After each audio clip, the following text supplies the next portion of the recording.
안녕하세요. 가상화폐 전문 방송 오늘의 코인 시간입니다. 최근 가상화폐인 모네로의 국내 상장 소식이 들리고 있죠. 앞으로 국내에서 어떻게 성장하게 될지 관심을 모으고 있는데요. 우선 이 시각 국내 주요 가상화폐 가격 시황 알아보도록 하겠습니다. 8월 29일 오전 9시 기준입니다. 국내 주요 가상화폐 가격 시황 알아보도록 하겠습니다. 비트코인이 491만 4천 원으로 전날 대비 0.62% 상승했고요. 비트코인 캐시가 66만 8,800원으로 전날 대비 1.55% 하락했습니다. 이더리움이 38만 8,150원으로 전날 대비 0.22% 하락했고요. 이더리움 클래식이 17,670원으로 전날 대비 0.62% 하락했습니다. 리플이 251원으로 전날 대비 11.56% 상승했고요. 라이트코인이 69,620원으로 전날 대비 1.64% 상승했습니다. 리플이 큰 상승세를 보이고 있네요. 네, 글로벌 가상화폐 시장을 분석해줄 송범선 애널리스트 나와주셨습니다. 안녕하세요. 안녕하세요. 반갑습니다. 송범선입니다. 전문가님, 우리가 평소에 사용하는 그 카카오톡에서 가상화폐 거래가 나온다고 들었어요. 네, 카카오톡에서 이제 가상화폐 거래소가 나오는데요. 이 카카오스탁 운영하는 두나무가 바로 가상화폐 거래소를 준비 중입니다. 그게 이슈가 돼서 최근에 이제 두나무 투자 지분을 갖고 있는 에이티너 인베스트가 관련주로 부각되면서 장 초반 상한가를 치는 등 강세를 보였어요. 이 회사가 지분을 보유 중인 두나무가 가상화폐 거래소를 준비하고 있다는 소식이 전해지면서 투자 심리가 개선된 것입니다. 이 밖에도 우리 기술 투자 상한가 가는 등 보였고요. 이런 말이 있습니다. 강원랜드 가서 이 카지노를 하면은 망하지만 강원랜드 주식에 투자하면 성공한다, 이런 말이 있어요. 그런 것처럼 여러분들이 가상화폐 거래에 자신이 없다면은 이렇게 간접적으로 주식에 투자하는 것도 괜찮고요. 가상화폐 관련주로는 채굴 관련된 제이시안 시스템, 메커스, 이트론 등등이 있고, 또 국내 최초의 비트코인 보안 솔루션을 개발한 바로 SGA가 있으니까 투자 참고하시길 바라겠습니다. 본격적인 부분 차트 통해서 보도록 하겠습니다. 네, 하루 동안에 일어났던 상황 점검해 보도록 할까요? 일단 비트코인은 소폭의 약세였습니다. 이와 같이 좀 횡보장을 유지했다, 이렇게 보시면 되겠고요. 그 다음 비트코인 캐시 보겠습니다. 비트코인 캐시 굉장히 좀 안 좋죠, 현재 상황. 여기 여러 가지 상황들이 있는데, 아무튼 이런 약세들은 지금 오늘 뉴스가 나왔던 것에 의하면 북한이 일본 상공으로 미사일을 날아가서 태평양에 떨어졌어요. 그래서 이런 부분들이 공포심리, 불확실성이 부각된다고 한다면은 좀 좋게 될 수 있으니까 좀 약간 반등 기대해 볼 수 있는 구간입니다. 자, 근데 이렇게 하락한 데는 또 배경이 있습니다. 무엇이면은 일단은 비트코인 캐시가 미국에서 세금이 부과될 수 있다는 소식이 있어요. 그래서 미국에서 39.6%로 예전에 비트코인과 떨어져 나오면서 비트코인 캐시 받았던 사람들 세금을 물려야 된다라는 말이 나오면서 이와 같이 떨어지는 이런 양상을 보실 수 있습니다. 이더리움 보겠습니다. 이더리움 같은 경우 상승 추세 굉장히 좋죠. 그래서 근데 이런 것들 너무 믿고 추격 매수하시면 또 오히려 안 좋다라는 점. 리플 같은 경우도 엄청 떨어졌잖아요. 자, 리플 보겠습니다.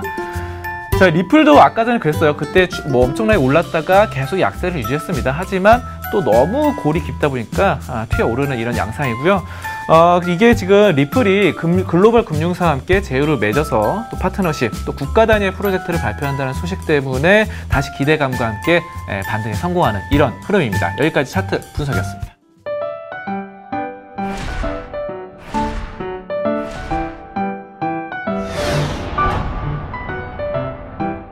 네, 오늘의 비트코인 날씨에서는요, 맑은 소식 2개와 흐린 소식 하나가 준비되어 있습니다. 우선 흐린 소식부터 만나볼까요? 네, 최근 미국에서 진화하고 있는 해커들의 비트코인 사기로 전화번호 노출 비상이 걸렸습니다. 해커들의 수법은 먼저 휴대전화번호를 훔친 다음 통신사 고객센터에 전화를 해 피해자의 번호를 새로운 기기로 옮겨 조정하는 것인데요. 휴대전화번호만 있으면 이전 비밀번호를 몰라도 가상화폐 계좌에 접속이 가능한 점을 노린 것이죠. 이에 통신업계들은 단일 인증의 취약성을 보강하기 위해 이중인증 방안을 진행하는가 하면 은행 계좌와 휴대폰 연동을 끊도록 권하고 있습니다. 이제는 맑은 소식 보도록 하겠습니다. 네, 블록체인은 이제 금융권의 화두죠. 최근 전국 은행연합화를 중심으로 블록체인 시장 선점을 위한 시스템 구축에 이목이 집중되고 있는데요. 은행연합회는 은행권 블록체인 시스템 구축 사업이라는 공고를 냈습니다. 은행권 블록체인 시스템이 인프라 구축과 공동 고객 인증 시스템 구축을 위한 제안서를 받아 계약을 체결하기 위해서인데요. 내년 초에 공동 인증 서비스를 시범 운영한 후 상반기에 상용화가 가능할 것으로 예상되는데요. 이에 IT 업계 관계자는 은행 해외 송금 같은 경우 국내에서는 가상화폐와 관련된 법 자체가 아직 없어 불법으로 인식돼 어려움이 있다면서 정부에서도 이를 고민하고 규제 완화에 적극 나설 필요가 있다고 말했습니다. 네, 카카오톡의 주식 거래 플랫폼이죠. 카카오스탁을 운영하는 두나무가 가상화폐 거래소를 선보일 예정입니다. 비트코인과 이더리움 등 전 세계적으로 널리 거래되는 가상화폐를 포함해 다양한 가상화폐를 취급할 것이라고 밝혔는데요. 두나무는 국내 가상화폐 거래소 운영 방식인 웹사이트 기반 거래가 아닌 애플리케이션을 통해 거래한다는 전략을 세웠습니다. 앱 내부에서 주식 거래와 조회 서비스 등이 한 번에 이뤄지는 만큼 가상화폐 거래소 역할을 하기에도 충분하다는 평가를 했기 때문인데요. 관계자는 카카오스탁을 운영하는 두나무가 지난 6월부터 가상화폐 거래소 구축을 비밀리에 진행해 왔다며 이르면 다음 달 서비스를 출시할 수 있다고 전했습니다. 최근 러시아에서는 가상화폐를 실생활에 적용하고자 다양한 시도를 하고 있는데요. 러시아 법인인 버거킹은 매장에 가상화폐 주문 시스템을 도입하고자 일명 와퍼코인을 공개했습니다. 와퍼코인은 고객이 와퍼를 하나 구입할 때마다 포인트 적립 개념으로 한 개씩 지급되었는데요. 현재 발행량이 약 10억 개를 넘어 이제는 가상화폐로서 통용될 가치가 충분하다고 판단해 전 매장에서 사용할 수 있게 준비 중이라고 합니다. 러시아는 가상화폐 도입에 가장 적극적인 나라 중 하나로 자리매김한 것 같습니다.